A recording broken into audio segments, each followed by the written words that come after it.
हिंदी साहित्य quick revision with आरती शर्मा। दोस्तों, आपको मेरे चैनल पसंद आए तो इसे लाइक करें, शेयर करें, सब्सक्राइब करें। साथ ही साथ मेरे वीडियोस के अगले नोटिफिकेशंस को पाने के लिए बेल आइकन को प्रेस करें। दोस्तों, आज हम करेंगे हिंदी उपन्यासों से संबंधित पार्ट 2 यानी 2। ठीक है, तो चलिए देखते हैं। प्रेमचंद पूर्व हिंदी के प्रमुख ऐतिहासिक उपन्यासकार। ठीक है, इससे पहले हमने कुछ उपन्यासकारों को कर लिया था, अब हम देखते हैं उनसे अगले उपन्यासकार। तो ध्यान दें दोस्तों, सबसे पहले है गंगा प्रसाद गुप्त। ठीक है, सबसे पहले मतलब वीडियो में सबसे पहले। ठीक, ध्यान दें, गंगा प्रसाद गुप्त। गंगा प्रसाद गुप्त इनके उपन्यास है। ध्यान दें दोस्तों, पृथ्वीराज चौहान। पृथ्वीराज चौहान 1902 ईस्वी में आया हुआ गंगा प्रसाद गुप्त जी का उपन्यास है। फिर है कुंवर सिंह सेनापति। कुंवर सिंह सेनापति ये आया 1903 ईस्वी में। फिर आया हमीर उपन्यास, ये किसका है? गंगा प्रसाद गुप्त जी का, 1904 ईस्वी में। ठीक है, तो गंगा प्रसाद गुप्त जी के 3 उपन्यास आए। कौन कौन से? एक है पृथ्वीराज चौहान जो कि 1902 ईस्वी में, एक है कुंवर सिंह सेनापति जो कि 1903 ईस्वी में, एक है हमीर जो कि 1904 ईस्वी में आया हुआ उपन्यास है। तो ध्यान रखेंगे दोस्तों। अगले उपन्यासकार हैं दोस्तों, ध्यान दें, जयराम दास गुप्त। जयराम दास गुप्त इनके उपन्यास है दोस्तों कश्मीर पतन, 1907 ईस्वी में आया हुआ उपन्यास है। फिर है माया रानी जो कि 1908 ईस्वी में आया हुआ उपन्यास है। इसके बाद है दोस्तों नवाबी परिस्तान व वाजिद अली शाह। नवाबी परिस्तान व वाजिद अली शाह कब आया उपन्यास? 1908 ईस्वी में आया हुआ उपन्यास है। किसका? जयराम दास गुप्त का। ठीक है, इनका अगला उपन्यास है दोस्तों कलावती। कलावती 1909 ईस्वी में आया हुआ इनका उपन्यास है। तो ध्यान दें, जयराम दास गुप्त जी के उपन्यास हैं कश्मीर पतन जो कि 1907 ईस्वी में आया। फिर है माया रानी 1908 ईस्वी में। फिर है नवाबी परिस्तान व वाजिद अली शाह 1908 ईस्वी में। फिर है कलावती, ये आया 1909 ईस्वी में। ठीक है, ध्यान रखेंगे। अगले उपन्यासकार हैं दोस्तों राम नरेश त्रिपाठी। राम नरेश त्रिपाठी जी का उपन्यास है वीरांगना। 1911 ईस्वी में आया हुआ उपन्यास है वीरांगना और यह राम नरेश त्रिपाठी जी का उपन्यास है। ठीक है, अगले उपन्यासकार है दोस्तों मथुरा प्रसाद शर्मा। मथुरा प्रसाद शर्मा जी का उपन्यास है नूरजहां बेगम व जहांगीर। नूरजहां बेगम व जहांगीर 1905 ईस्वी में आया हुआ मथुरा प्रसाद शर्मा जी के उपन्यास हैं। ठीक है, ध्यान रखेंगे। अगले उपन्यासकार है, ध्यान दे दोस्तों, ब्रजनंदन सहाय। एक बात बता दूं, यहाँ पर जो अभी आप पढ़ रहे हैं ये ऐतिहासिक उपन्यास है। ठीक है, ध्यान रखेंगे, प्रेमचंद पूर्व युगीन। ठीक, तो ब्रजनंदन सहाय जी का उपन्यास है लालचीन। इंपॉर्टेंट है, लालचीन उपन्यास 1916 ईस्वी में आया हुआ ब्रजनंदन सहाय जी का उपन्यास है। अगले उपन्यासकार है दोस्तों मिश्र बंधु। मिश्र बंधु जी का उपन्यास है वीरमणि। वीरमणि 1917 ईस्वी में आया हुआ उपन्यास है वीरमणि। किसका है? मिश्र बंधु का। मिश्र बंधु कौन थे? 3 भाई थे। ठीक है, गणेश बिहारी, सुखदेव बिहारी मिश्र और श्याम बिहारी मिश्र। ठीक है, 3 मिश्र बंधु भाई थे। ठीक है, ध्यान रखें। अगले उपन्यासकार है, ध्यान दें, श्याम सुंदर वैद। श्याम सुंदर वैद जी का उपन्यास है पंजाब पतन। क्या? पंजाब पतन। याद रखेंगे, किसका उपन्यास है? श्याम सुंदर वैद जी का। अगले उपन्यासकार है दोस्तों कृष्ण प्रसाद सिंह। कृष्ण प्रसाद सिंह जी का उपन्यास है दोस्तों वीर चूड़ामणि। वीर चूड़ामणि, ध्यान रखेंगे, कृष्ण प्रसाद सिंह जी का उपन्यास है।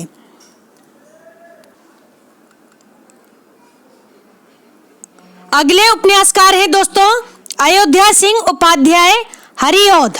ठीक है, अयोध्या सिंह उपाध्याय हरिऔध इनका उपन्यास है दोस्तों ठेठ हिंदी का ठाठ।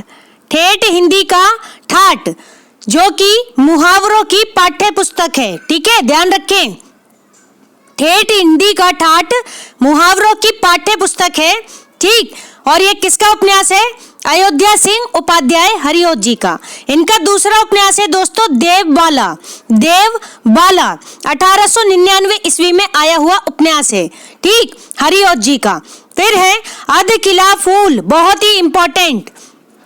अध किला फूल कब आया? 1907 ईस्वी में। तो ध्यान रखें, अयोध्या सिंह उपाध्याय हरिऔध जी के 3 उपन्यास हैं। कौन कौन से?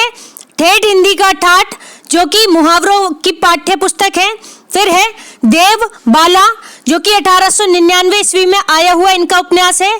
फिर है अध किला फूल, जो कि 1907 ईस्वी में आया हुआ इनका उपन्यास है। तो ध्यान रखेंगे दोस्तों अयोध्या सिंह उपाध्याय हरिऔध जी के उपन्यासों को, इंपॉर्टेंट है सभी उपन्यास। अगला उपन्यास है दोस्तों, ध्यान दें, अगले उपन्यासकार हैं, उपन्यास नहीं उपन्यासकार, देवकी नंदन खत्री। इनका नाम बहुत ही ज्यादा प्रचलित है, आपने सुना होगा।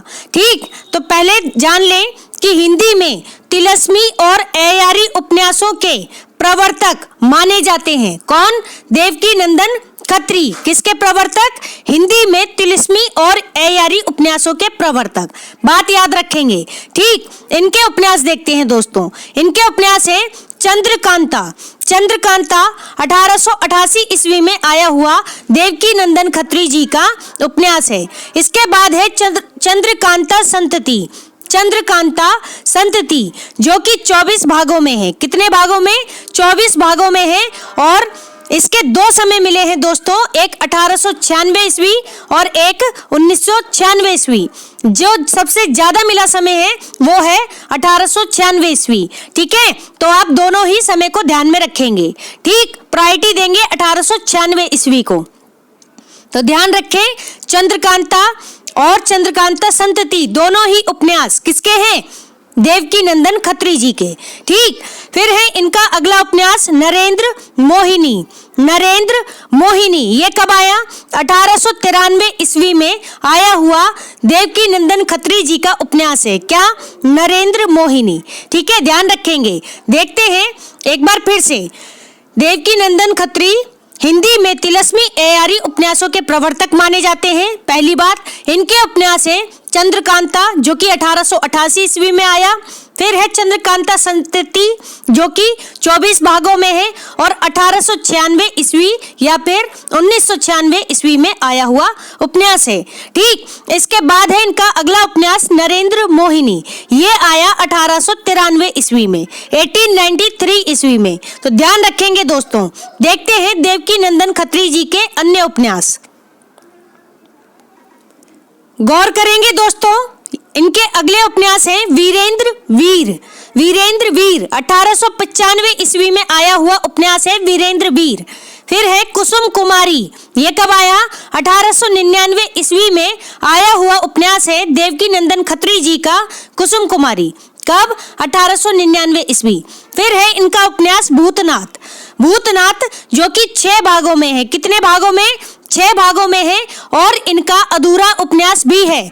इंपॉर्टेंट बात है, तो पूछा जा सकता है कि देवकी नंदन खत्री जी का अधूरा उपन्यास कौन सा है? आप बताएंगे।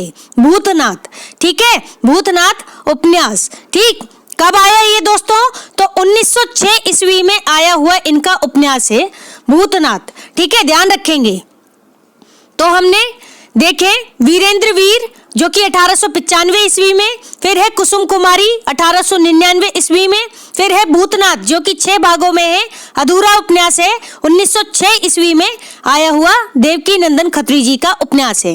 अब देखते हैं दोस्तों भूतनाथ उपन्यास के संबंध में एक नोट। तो ध्यान दे दोस्तों, नोट है देवकी नंदन खत्री जी के पुत्र। ठीक है, क्योंकि ये अधूरा था। ठीक, तो ध्यान से सुने। देवकी नंदन खत्री जी के पुत्र दुर्गा प्रसाद खत्री, नाम याद रखें, दुर्गा प्रसाद खत्री ने भूतनाथ के शेष भाग पूरे किए थे। ठीक है, जो बचे हुए भाग थे वो किसने पूरे किए? देवकी नंदन खत्री जी के पुत्र दुर्गा प्रसाद खत्री जी ने। ठीक है, तो ध्यान रखेंगे। अथवा इनका अन्य उपन्यास है कटोरा भर खून। कौन सा? कटोरा भर खून। ठीक, तो ध्यान रखें। देवकी नंदन खत्री जी के उपन्यास है वीरेंद्र वीर 1895 ईस्वी, कुसुम कुमारी 1899 ईस्वी, भूतनाथ 6 भागों में अधूरा उपन्यास है 1906 ईस्वी में आया हुआ उपन्यास है। नोट है, देवकी नंदन खत्री जी के जो पुत्र थे दुर्गा प्रसाद खत्री, उन्होंने भूतनाथ के जो शेष भाग थे उसे पूरा किया था, उन्हें पूरा किया था। ठीक है, और इनका एक अन्य उपन्यास है कटोरा भर खून। तो ये सभी उपन्यास थे दोस्तों किसके? देवकी नंदन खत्री जी के। तो आप ध्यान रखेंगे। गौर करें दोस्तों अगले उपन्यासकार पर। अगले उपन्यासकार हैं गोपाल राम गहमरी। ठीक है, सही नाम गोपाल राम गहमरी है। ठीक है, लेकिन कहीं कहीं गोपाल राय भी मिला है। ठीक है, तो हो सकता है कि मिसप्रिंट की वजह से हो या कुछ रचनाकारों ने इनका नाम यही लिखा हो। तो दोनों नामों को आपको ध्यान में रखना है। ठीक है, बहुत ज्यादा कंफ्यूजन होती है इस नाम में। ठीक है, तो ध्यान रखें, गोपाल राय आए और गोपाल राम गहमरी आए, तो दोनों ही बातें आपको ध्यान में रखनी पड़ेंगी। ठीक है, अब ध्यान से सुने इनके बारे में। हिंदी में जासूसी उपन्यासों, ध्यान से सुनना, हिंदी में जासूसी उपन्यासों के प्रवर्तक माने जाते हैं। कौन? गोपाल राम गहमरी। ठीक है, और इन्हें हिंदी के कानन डायल भी कहा जाता है। क्या? कानन डायल भी कहा जाता है। किसको? गोपाल राम गहमरी को। तो ध्यान रखें दोस्तों, तिलस्मी और अयारी के प्रवर्तक कौन थे उपन्यासों के? देवकी नंदन खत्री। वहीं जासूसी उपन्यासों की बात आएगी तो जासूसी उपन्यासों के प्रवर्तक हैं गोपाल राम गहमरी। ध्यान रखेंगे, और इन्हें हिंदी के कानन डायल भी कहा जाता है। ठीक है, देखते हैं इनके उपन्यास। तो गौर करेंगे दोस्तों, इनका उपन्यास है अद्भुत लाश। क्या है? अद्भुत लाश, जो कि 1896 ईस्वी में आया हुआ इनका उपन्यास है अद्भुत लाश। फिर है दोस्तों गुप्तचर। गुप्तचर ये कब आया? ये आया 1899 ईस्वी में, गोपाल राम गहमरी जी का उपन्यास गुप्तचर। इसके बाद है बेकसूर की फांसी। ध्यान से सुने, बेकसूर की फांसी, ये उपन्यास आया 1900 ईस्वी में, 1900 ईस्वी। ठीक है, इसके बाद है दोस्तों सरकटी लाश। सरकटी लाश ये आया 1900 ईस्वी में। कब? 1900 ईस्वी में, ध्यान रखेंगे। फिर है दोस्तों खूनी कौन। खूनी कौन कब आया? 1900 ईस्वी में आया हुआ इनका उपन्यास है। किसका? गोपाल राम गहमरी जी का, खूनी कौन। ठीक, इसके बाद है बेगुनाह का खून। बेगुनाह का खून ये उपन्यास कब आया? तो 1900 ईस्वी में आया हुआ उपन्यास है बेगुनाह का खून। ध्यान रखेंगे। फिर है इनका अगला उपन्यास दोस्तों डबल जासूस। डबल जासूस कब आया? यह भी इनका 1900 ईस्वी में आया हुआ उपन्यास है। ठीक है, तो इनके उपन्यास जो कि 1900 ईस्वी में आए कौन कौन से हैं? ध्यान से सुनेंगे। बेकसूर की फांसी, सरकटी लाश, खूनी कौन, बेगुनाह का खून और डबल जासूस। ये सभी 1900 ईस्वी में आए हुए गोपाल राम गहमरी जी के उपन्यास हैं। इनके अलावा अद्भुत लाश। अद्भुत लाश उपन्यास कब आया? 1896 में। गुप्तचर उपन्यास ये आया 1899 ईस्वी में। ठीक है, ध्यान रखेंगे। देखते हैं इनके अन्य उपन्यास। गौर करेंगे दोस्तों, ध्यान दें। गोपाल राम गहमरी जी का अन्य उपन्यास है मायाविनी। मायाविनी ये आया 1901 ईस्वी में। ठीक है, अब देखो 1901 ईस्वी के 3 उपन्यास हैं इनके। कौन कौन से? एक है मायाविनी जो कि 1901 में आया। फिर है चक्करदार चोरी। चक्करदार चोरी ये भी 1901 ईस्वी में आया हुआ उपन्यास है गोपाल राम गहमरी जी का। फिर है जासूस की भूल। जासूस की भूल ये कब आया? 1901 ईस्वी में आया हुआ उपन्यास है जासूस की भूल। किसका है? गोपाल राम गहमरी जी का। तो इनके 3 उपन्यास हो गए। ठीक है, अब देखते हैं इनका अगला उपन्यास जासूस की चोरी। जासूस की चोरी उपन्यास आया 1902 ईस्वी में। 1902 ईस्वी में आया हुआ उपन्यास है जासूस की चोरी। ध्यान रखेंगे, किसका है? गोपाल राम गहमरी जी का उपन्यास है। इसके बाद है दोस्तों जासूस चक्कर में। जासूस चक्कर में कब आया? 1906 ईस्वी में आया हुआ उपन्यास है जासूस चक्कर में। फिर है किले में खून। किले में खून, ये कब आया? 1910 ईस्वी में आया हुआ उपन्यास है किले में खून। ठीक है, फिर है इनका अगला उपन्यास भोजपुरी की ठगी। भोजपुरी की ठगी, ये कब आया? 1911 ईस्वी में आया हुआ उपन्यास है भोजपुरी की ठगी। ठीक है, गोपाल राम गहमरी जी के उपन्यास है ये सभी। फिर है दोस्तों गुप्त भेद। क्या? गुप्त भेद, ये कब आया?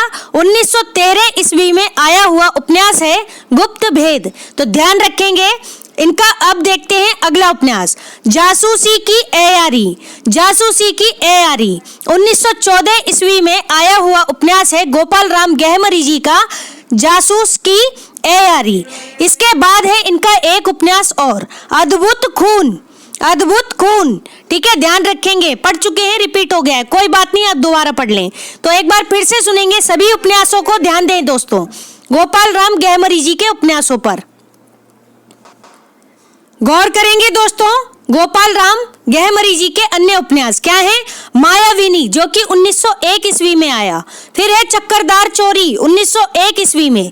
फिर है जासूस की भूल 1901 ईस्वी में। यानी इनके तीन उपन्यास मायाविनी, चक्करदार चोरी, जासूस की भूल, ये तीनों ही उपन्यास 1901 ईस्वी में आए हुए उपन्यास हैं। फिर है दोस्तों जासूस की चोरी, ठीक है, 1902 में। ठीक, फिर है जासूस चक्कर में 1906 ईस्वी में आया हुआ उपन्यास है।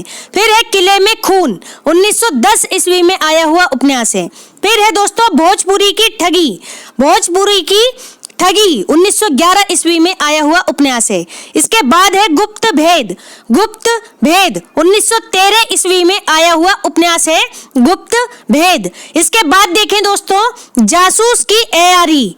जासूस की एयारी, जो कि 1914 ईस्वी में आया हुआ उपन्यास है जासूस की एयारी। ठीक है, इसके अलावा एक उपन्यास और है अद्भुत खून। ठीक है, यहाँ पर एक नोट है, ध्यान देंगे दोस्तों, क्या है गौर करें। गहमरी जी ने, ध्यान से सुनना, देखो दोस्तों, ठीक, गहमरी, कौन गहमरी? गोपाल राम गहमरी जी ने 200 जासूसी उपन्यासों की रचना की है। कितने जासूसी उपन्यास? 200 जासूसी उपन्यास। तो ये अपने आप में बड़ी बात है दोस्तों।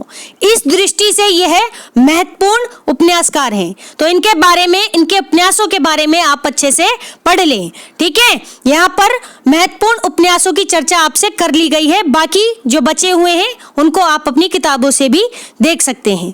ठीक है, क्योंकि 200 की 200 उपन्यास तो अब आपके साथ डिस्कस नहीं किए जा सकते। जो इम्पोर्टेंट है एग्जाम की दृष्टि से वही केवल आपके साथ डिस्कस किए जा रहे हैं। तो ध्यान रखेंगे दोस्तों। तो दोस्तों हमारा आज का ये वीडियो यही समाप्त होता है। Thanks for watching. अगर आपको मेरे वीडियोस पसंद आ रहे हैं तो इन्हें लाइक करें, शेयर करें, सब्सक्राइब करें मेरे चैनल को। साथ ही साथ मेरे वीडियोस के अगले नोटिफिकेशंस को पाने के लिए बेल आइकन को प्रेस करें। धन्यवाद दोस्तों।